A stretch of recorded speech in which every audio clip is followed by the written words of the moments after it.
Okay, good to know. Thank you, Mark. You're welcome. Ethel? Thank you, Senator. For the record, my name's Elaine Howell, California State Auditor. I have colleagues with me. To my right is Nicholas Kalitzos. Nicholas worked on the audit I'll be talking about with respect to program administration of unemployment insurance benefits. To my left is Mike Tilden. Mike worked on the other audit that we're going to talk about today a little bit, and that was the audit of the UI Appeals Board. And Senator Mendoza, you talked a little bit about a high percentage of appeals that went to the board being overturned by the board, and we'll touch on that a little bit. But let me start with the first audit we had conducted back in March of, issued it in March of 2011. We also did a follow-up review after that audit was completed in November of 2012, so we have a little bit more current information that we'll share with the committee today. But essentially, the key issues in the audit report, I'll go over those very quickly and then step through the specific recommendations that we made and where we believe the department is as far as implementing or not fully implementing those recommendations. So the first key issue in the report that we issued back in 2011 was the failure to meet these acceptable performance measures. The federal government has certain performance measures as far as issuing the initial payment to a claimant and then making what's called a non-monetary determination. Is that person making themselves available for work? Are they seeking work actively, et cetera? And there are certain percentages that the federal government looks for states to achieve. California historically has struggled and has not met those performance measures. Certainly was exacerbated because of the recession and the high number of individuals in California who are seeking unemployment benefits, but that it continues to be a struggle for the department. As a result of that, the federal government requires California and some other states that don't meet those metrics to put together corrective action plans. What are we intending to do as a state to reach those acceptable levels, and how are we going to get there? It's called a state quality service plan. We looked at those plans, and when we looked at them back in 2011, we felt that a lot of the information provided in those plans, and the federal government agreed, they were too vague. They didn't have specific metrics. They didn't have specific corrective action measures that the department would entail. When we looked in November of 2012, we did see some improvement in that, where there was more detailed information, but again, we believe they need to take it a step further, and I'll explain that when I go through the recommendations. The other issue we looked at in the audit report back in 2011 was the new phone system and whether or not that phone system was really going to improve people's access to the system itself, either just via the telephone system or actually trying to reach an individual, an agent at EDD. There was quite a bit of frustration. What we found when we conducted the audit, even though they had implemented the new phone system, there were still a lot of callers who were not able to get through. Their calls were blocked. They were not able to reach an agent, high percentages, so there was still a struggle there. Much of it can be associated with the recession and the high numbers of individuals who are unemployed, but we still felt that there were some problems with the phone system. One success that we talk about in the audit report, and I think the legislature and EDD need to take credit for this, is the implementation of the alternative base period, which was something as part of the Affordable Care Act, not Affordable Care Act, I'm sorry, American Recovery Act era, the Recovery Act back in 2009. And what that allowed is stimulus money coming into California. California was eligible for upwards of $839 million. What we had to do as a state is modify some of our state laws, which the legislature did, and then the department needed to upgrade its system and modify some of its practices. And that's a major accomplishment. I know the hearing here is to talk about challenges and successes. That is a success that I think the state of California, the department, and the legislature should be commended for. So that's a huge success for us. And then the final issue in this audit report that we had concerns about was the California Training Benefit Program. What this program allows individuals to do is if I am an unemployed individual and I want to seek additional training to perhaps pursue a different, I'm in an occupation that there is not a lot of high demand, so I want to get some types of training. I may not necessarily be available to seek employment. What this training benefits program is, the individual is supposed to submit information to EDD. EDD makes a determination so that even though I'm in the training program, I can receive unemployment benefits because I'm getting some specific training that will make me more marketable in the future.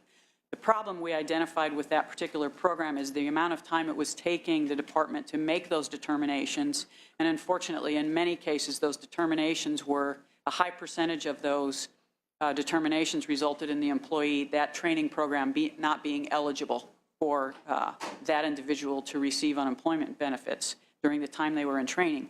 Well, the problem with that is I've submitted my claim.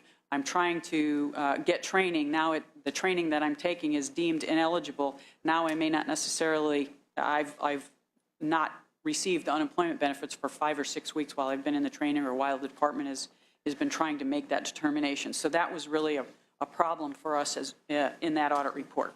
So recommendations, really looking at the corrective action plan that the state was required to submit to the federal government. We're expecting to see very specific timeliness measures that they were trying to meet, very specific information.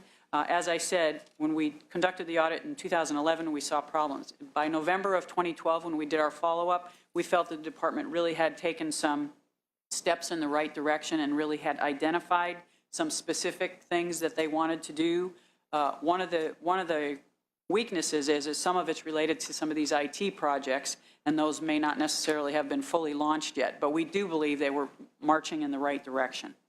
In addition to that, in these corrective action plans, there are specific milestones that were identified. We were happy to see that. We also believe that they needed to have key performance targets or benchmarks. As the director indicated, the department has worked on this business process innovation, a methodology to look at their processes, and they're working on that. So again, we believe that's a step in the right direction. What we haven't seen yet is an analysis of data or information that they're going to use to really look back and see, okay, what processes do we need to change? If we're going to establish benchmarks and metrics, how are we going to measure that and make sure that we're meeting those particular benchmarks or targets? We haven't seen that yet. So for that recommendation, we believe the department needs to continue to focus on those issues.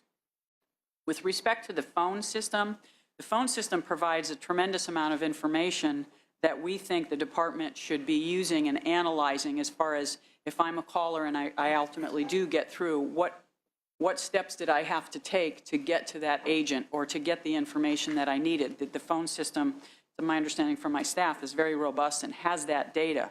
What we haven't seen yet is the department using that data to do some analysis to really understand what claimants have to go through to either get information that they need to be able to file their continued claim or file an initial claim, or why are they all having to take all the steps to get all the way through the process to try to reach an agent? Are there things that we should be putting on the website or information we should be providing the claimant? So we're expecting to see some of that information. According to their most recent response to us, they intend to have some of that information available by the end of this year, so we look forward to seeing some of that. That also is tied to WebCert and TeleCert, which are certification mechanisms either through their website or their telephone system. So that recommendation ties to that as well. With respect to, I spoke about the Recovery Act, the alternate base period, the implementation of that. That was a very successful accomplishment that the department achieved partnering with the legislature. The training benefits program, we believe that they have done a better job recently with respect to this. There have been some modifications statutorily to the program and also some modifications that EDD made to the program. So they have addressed certain types of individuals in their training benefits program.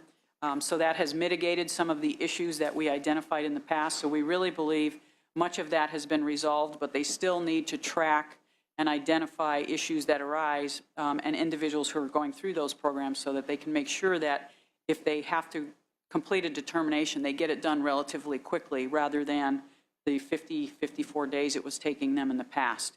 So ultimately mixed results. We think there's been some improvement, but certainly the state continues to struggle in meeting the performance measures that the federal government expects our state and other states to achieve. Needing to continue to focus on the phone system. We think the training benefits program is in better shape than it was when we conducted the audit a few years ago. So those are kind of the key issues on that particular audit. I'll flip to the second audit, which is the UI Appeals Board. And the key issues we identified in this report, as you mentioned, Senator, in your opening comments or some of your discussion, the majority of the appeals that ultimately go to the UI Appeals Board are frequently successful. 91%, 90 some odd percent of the appeals that go to the appeals board are from a claimant. So that individual has been denied benefits, for example, by the department. They appeal to the UI Appeals Board, and it's frequently overturned. The hardship there is I'm unemployed and I'm trying to attain benefits. The department's taking X amount of time to make a determination, and then they determine I'm not eligible. Then I go through the UI Appeals Board, and the Appeals Board says, no, Elaine should be eligible for benefits. We need to start providing benefits to her. And so the hardship clearly is on the claimant as far as having to wait and having to go through that process. So why is that happening? That was one of the concerns that the members who requested that audit wanted us to try to answer. And what we found is, looking at what EDT staff were doing, is they were not necessarily following precedential benefit decisions. So decisions that were made by the UI Appeals Board, they weren't using that information to really inform how they were going out about their process for making determinations in the first place. They were not collecting sufficient information. They were asserting that certain claimants were making false statements about their wages. And when the appeals board would make a decision and refer that back to the department and say, no, we've reversed this, we've overturned this, we think that the Employment Development Department needs to look at that and really understand what do we need to be doing to train our staff at EDD to make sure that we are gathering as much information as possible before we deny or make a determination on a claim.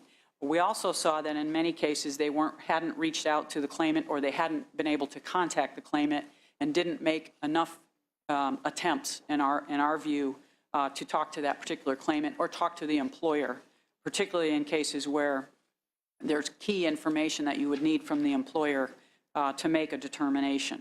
In addition, we saw that there's a process called pre-appeal, where I've decided I'm going to appeal my case. I submit additional information to the department, EDD, and EDD can look at that additional information and make a decision, oh, we need to reverse our denial, rather than letting it go to the appeals board.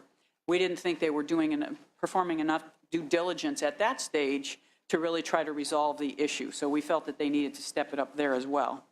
And then the last piece of the audit is talking about really identifying and addressing any trends that they could uncover with respect to the reasons, is they get information from the UI Appeals Board, their rationale for overturning a particular decision or determination. Well, let's categorize that and look at that and see if there are trends that would really inform training and additional work that employees at EDD need to do when they're making a determination about benefits, the decision to either deny or approve benefits for the claimants. So stepping through recommendations, and again, this audit was issued in August of 2014, so it's been about 6 months since we issued the report, and we've received periodic updates from the department. So this is as of a 6-month response we received from them very recently, as of, I think, last week, last Friday. So first recommendation is really related to determinations that are overturned. Change its practices to ensure that they have demonstrated that staff at EDD have demonstrated due diligence in capturing all of the elements necessary before they make a determination that an employee or a claimant has submitted a false statement. It's our understanding in December of 2012, EDD delivered training to their staff, emphasizing the importance of gathering that information. It's also our understanding from the response by mid-2015, so I would assume around June or July, they intend to perform a comprehensive review of these overturned decisions or determinations, and really determine whether or not they need to modify some of their policies and procedures and some of the steps that their staff take. Another issue we identified is that oftentimes what we saw when we talked to individuals at the UI Appeals Board is they said many claimants, it's confusing as far as how they need to fill out their continued claims form or an initial claims form. And one example is the pay period. For EDD, it may be Sunday, I don't recall which is which, but it may be Sunday through Saturday. For an employee, it may be their pay period from their employer is Monday through Sunday. And so they get their paycheck stub and they have to convert their wages to the EDD forms. And that was something that we heard from UI Appeals Board staff saying EDD needs to put some information out there to assist claimants in really understanding how to report wages and avoid some of these errors that occur. And again, the department has responded to that and said that in November they had updated their website, put some additional information out there on their website to try to assist claimants. In addition to that, they are planning to finish what they call a step-by-step guide as far as how to submit a claim and then how to certify yourself as needing to continue to receive unemployment benefits, that I am continuing to try to seek work. They're intending to produce that document, that guide, by June of this year, so just a few months from now. So we'll look forward to seeing that. As far as reaching out to claimants, again, we believe that this is related to the phone system, that they have partially implemented some of these issues. They really need to do more analysis of the phone system. In addition to that, making sure that EDD staff really are trying judiciously to reach out to claimants by phone, by email, before they make a determination. Again, EDD responded to us saying that in September of last year, they again provided additional training to staff. They also are intending to implement a program that sends a reminder to claimants about their upcoming eligibility, upcoming appointments, reminders. We still believe that there needs to be additional training for EDD staff and that they need to exercise more due diligence in really trying to reach claimants before making a determination. I mean, there's a little bit of a balance there because you're trying to meet a performance metric that the federal government wants, and you're also trying to exercise due diligence. But again, we still believe that they could do more. Similar issue related to reaching out to employers. So in the event an individual is dismissed because of misconduct, the employer bears the burden of proof with respect to that. And we really didn't see EDD doing a very good job of reaching out to those employers and making sure that they had all of the evidence to prove that that employee was dismissed because of misconduct, because that certainly has implications with respect to their eligibility for unemployment. The pre-appeal review process, again, you'll hear a theme here, more due diligence. It's our understanding from their response they submitted recently that in January of this year, they put a team together to really assess their pre-appeal review process and determine whether or not there are things that they should be doing differently and hopefully have a more robust process. They intend to have that analysis and some recommendations available for change at EDD by mid-2015. So we think that'll be by June. And then the last couple of issues were related to information that the UI Appeals Board provides as far as, legal reasoning or reasons why they're overturning so many of these cases, and using this information to try to catalog. The majority of them because of false statements, and the appeals board said, no, that wasn't necessarily a false statement. We think you didn't prove to us that this claimant really submitted false information or made false statements. EDD is suggesting that this is a very time-consuming process. We don't necessarily agree with that.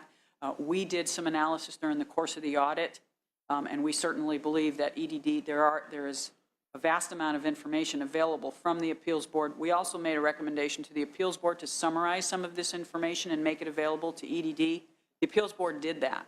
So we think that there is adequate information for EDD to use this aggregate data to really identify trends, weaknesses in their process that they could improve so that hopefully fewer cases go to appeal and determinations made at the initial stages are stronger and better decisions.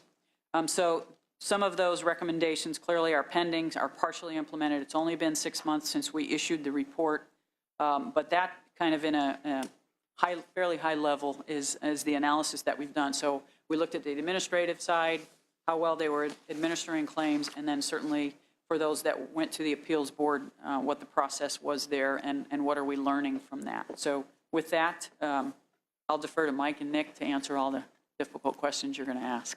Wow. Appreciate that. No, I think I appreciate your report. It's very concise. I appreciated the recommendations that you brought forth, and and you've summarized it very, very good. I really appreciate that. I think it's very clear and understandable. I know the department has looked at these and they're taking it to heart. I'm glad that they're responding to you, saying they're working on this by mid-2015. I keep hearing a lot of that. That's wonderful. Are you in constant contact with them, or are they communicating with you and asking questions about your report, getting more analysis, more specific, I should say, more in-depth questions in regards to some of the work that you put into this report? Well, I can have Nick and Mike talk about that a little bit. What we do as far as our standard protocol is we get those periodic updates, 60 days, 6 month, 1 year. And certainly when we receive those updates from the department, if we have any questions or concerns, staff will reach out to the department, and if there's a recommendation that an agency hasn't even addressed or we think they haven't fully addressed it, we'll engage in that type of dialogue.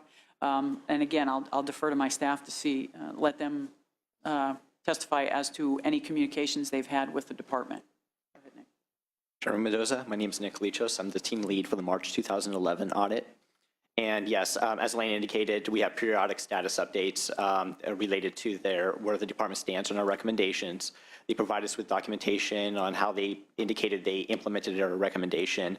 And to the extent we need to, we have a conversation with the department. The last conversation we had with the department was in November 2014. And as Elaine summarized, those 3 recommendations were the recommendations are still outstanding based on what was provided by EDD. Good afternoon, Chairman Mendoza. I'm Mike Tilden, and I'm an audit principal with the State Auditor's Office. And as Elaine said, we have had some back and forth with EDD at the 60-day point and the 6-month point. And essentially, it was just taking a look at their response and asking them some questions about some of their plans. One of the things that I would mention is probably the most important recommendation in the second report is that EDD should be looking at this aggregate information that the Appeals Board has already provided to figure out those issue areas where the Appeals Board is overturning a good majority of their determinations. And we think they could use that information to pull a sample of their overturned determinations and the Appeals Board's decision letters to identify trends in the reasons that Appeals Board is overturning those decisions. And we think that if EDD did that, it would enable them to identify and correct any weaknesses in their policies, their procedures, their training that could result in avoidable appeals. And one thing that I would offer is that's essentially what we did during our review. When we reviewed 348 decisions, we looked at the decisions that the Appeals Board issued, we looked at the determinations to figure out what were the reasons, what were the common causes. And I think as EDD begins to work on that later this year, certainly if they have any questions about how to do that, we'd be happy to explain the methodology that we used.